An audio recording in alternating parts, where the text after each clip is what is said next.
When I first started to learn how to draw the human figure, I started from the worst place possible: anatomy. I remember buying all these complex and advanced anatomy books that went in so much detail about muscles and bones. And then I remember starting to memorize all the muscles' names just to realize that all that was a complete waste of time for me at that point. Yes, because at that stage, learning all that was just too much. And I knew my drawings were stiff, were lacking something, were lacking foundation. So after some research, I found that there is a far better starting point to learn how to draw dynamic and accurate human figures. And that starting point is called gesture drawing. But what is gesture drawing? So gesture drawing is a quick sketch of the human figure that captures the idea, the flow, the story, the main action of a pose in just a few lines. And it is a very quick sketch, therefore you have to make decisions on what's important and leave out all the rest. So forget about everything you see at the surface. Your goal is to summarize the pose in the simplest way possible. Gesture drawing is the very first step, the foundation for drawing a good human figure. But why do I think this is a better starting point compared to anatomy? Well, let me show you one thing.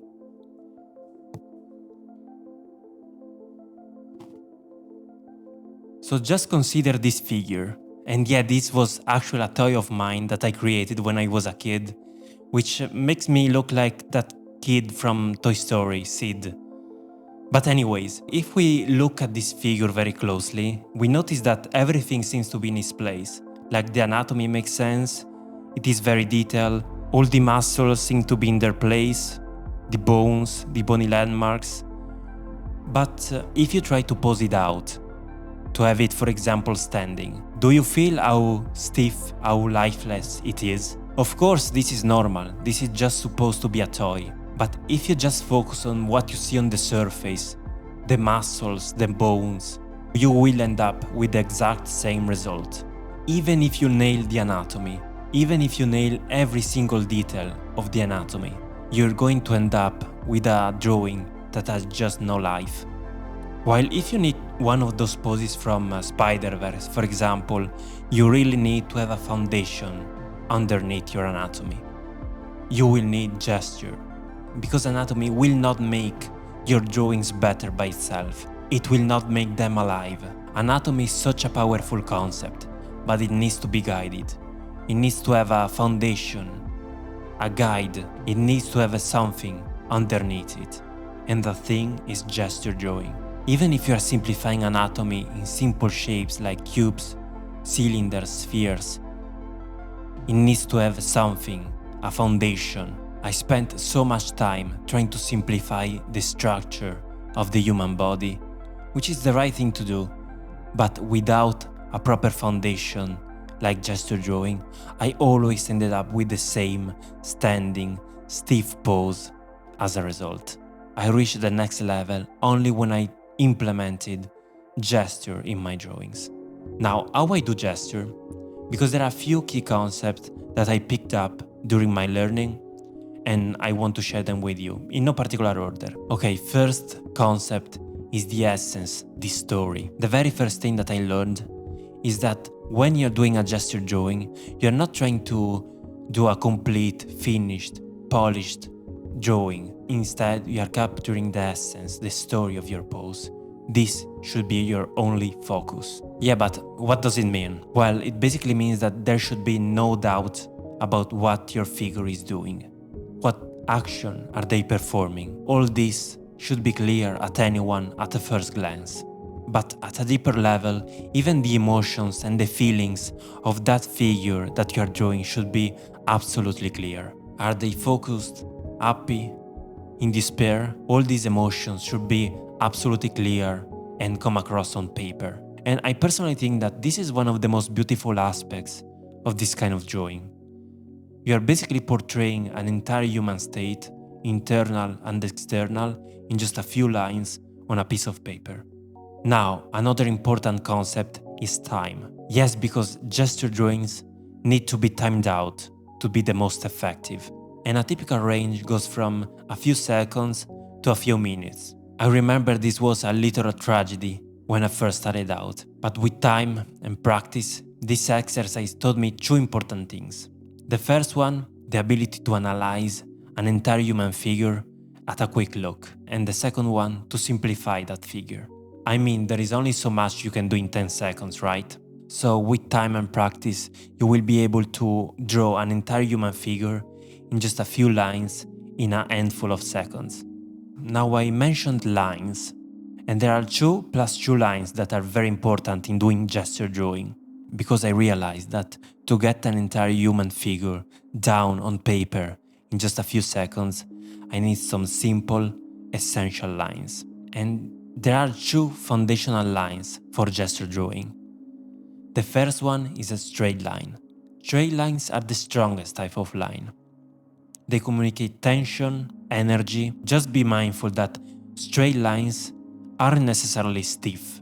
I see some people entirely avoiding them just because they think that the final drawing will come out stiff if they use a straight. Stiff and straight are very different terms. So use them, don't be afraid of straight lines. Because if you use a curved line, where instead you should have gone for a straight, you will betray the story of that pose. Now, the second type of line, as I mentioned, are curved lines. And curved lines are weaker compared to straights. They communicate a more relaxed, graceful figure. Think about a dancer, for example. And from combining these 2 types of line, you will get another set of lines that are similar, just a little bit more complex. From combining 2 straight lines, you get a zigzag. And zigzags have the same characteristic compared to straight lines. They communicate tension, energy, but again, not stiffness. I personally think that zigzags are so interesting and appealing because they form all these sorts of acute and narrow angles. From combining 2 curved lines, you get an S-curve. And S-curves have the same characteristics again compared to curved lines. They are more relaxed, more fluid, more graceful, more chill, I would say. Now, another important concept are details. You have to avoid details, because if you have so little time, this means you can't bother with details. Details like anatomy. Anatomy will come with time in the future once you start practicing it. For now, your focus is just to express the flow, the story of the pose with the lines that I talked about. So for now, try to ignore all the bumps, all the details you see on the surface or your figure. For now, you don't need all that. Another tip I have is to draw from the shoulder. I quickly found that to avoid stiff lines and therefore stiff poses, I needed to change the way I draw. I couldn't draw like this anymore, with my fingers and my wrist, but instead like this from my elbow and my shoulder. And as a side effect, this helped me so much to avoid focusing on the details and start seeing the bigger picture of the pose. Another concept that I had an hard time to grasp was to relax and loosen up. Yeah, my tip is, when you're doing gesture drawing, just relax. Try not to be too tense, otherwise your gestures will come out tense and stiff. I remember I was super tense at the beginning, and as a result of this, my gestures were super tense and stiff too. Remember, these are not final pieces that will go in your portfolio. These are just exercises. They are a work in progress. Now, I know this is easier said than done, but the sooner you will internalize this, the faster you will grow. Just don't give these exercises more importance than they deserve. Now, another thing that I want to talk about are proportions. I remember I tried so hard to nail the proportion when I first started doing it, only to fail and to find out that proportion improved naturally the more practice I did. So if you're brand new at this, just focus on the story and what lines you use to tell that story. At the beginning, you will draw the head too small, the torso too short, maybe the legs too long. But this is completely normal. You will improve naturally with time and practice. Now, the most important thing out of all these is to be consistent. As for anything in life, you will get good at this only by practicing, so keep at it. One technique that I used when I didn't feel like it is to just sit down with the goal of just doing one single gesture drawing of a few seconds. Of course, most of the times, I always ended up doing way more than one single gesture drawing because I got in the flow of it. We are artists, we love drawing. Sometimes the most difficult part is to just starting out. And always remember, this will take time and this is completely normal. You will need hundreds, thousands of completed gesture drawings to master it. So my tip is just to enjoy the process, enjoy the journey. You're going to suck at first like everyone else. If you don't believe me, look at my first gesture drawings ever. Pretty terrible, right? Now I want to add a personal note about all this and share with you other ways in which gesture drawing helped me, not only in drawing accurate and dynamic figures. So the very first thing that gesture drawing helped me with is to take a step back. Because once I completed a good amount of gesture drawings, I noticed that I started to see the bigger picture of what I had in front of me.